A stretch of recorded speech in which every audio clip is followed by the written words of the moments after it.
భద్రాద్రి కొత్తగూడెం జిల్లా భద్రాచలంలో భక్త రామదాసు 391వ జయంతి ఉత్సవాలు ఘనంగా నిర్వహించారు. ఆలయ అధికారులు, అర్చకులు భక్త రామదాసు విగ్రహానికి పంచామృతాలతో అభిషేకం చేశారు.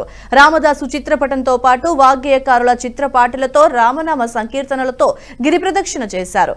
ఆలయం నుంచి చిత్రకూట మండపంలోకి ఉత్సవ మూర్తులను తీసుకువచ్చి సభా ప్రాంగణంలో ఆసీనులను చేశారు. ఇక రామదాసు నవరత్న కీర్తనలను భక్తి పారవస్యంతో గాయని గాయకులు ఆలపించారు. తెలుగు, తమిళ రాష్ట్రాల నుంచి ప్రఖ్యాత సంగీత విద్వాంసులు, కళాకారులు ఈ ఉత్సవంలో పాల్గొన్నారు.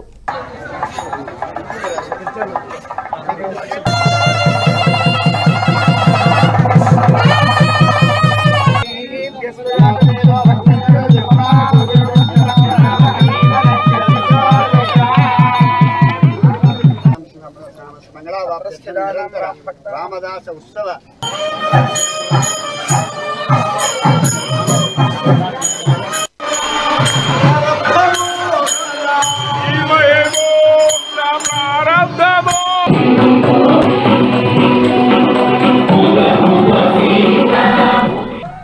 ఈ వీడియో మీకు నచ్చినట్టయితే లైక్ చేయండి, 10 మందికి షేర్ చేయండి. అలాగే కామెంట్ల రూపంలో మీ అభిప్రాయాలను మాతో పంచుకోండి. Nationalist hub group of channels ను సబ్స్క్రైబ్ చేసుకుని తెలుగునాట జాతీయవాద జర్నలిజాన్ని ప్రోత్సహించండి. ఈ వీడియో కింద ఉన్న బెల్ ఐకాన్ పై క్లిక్ చేయడం మర్చిపోవద్దు.